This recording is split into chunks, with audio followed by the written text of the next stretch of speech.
Hello and welcome to Chrome Story. If you are a regular user of Google's chatbot Gemini, here is a quick and easy way to access it from the address bar.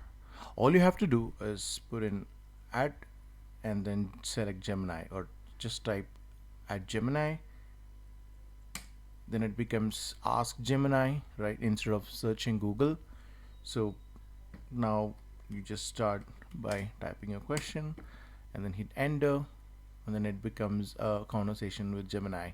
It still opens the Gemini website and then starts the conversation, but it saves a little bit of time opening a new tab and then start typing, waiting for it to load and then typing the question here in the Ask Gemini prompt. You can just do @Gemini and then start typing a question. Right? I hope you found this video useful. If you have any questions, let me know.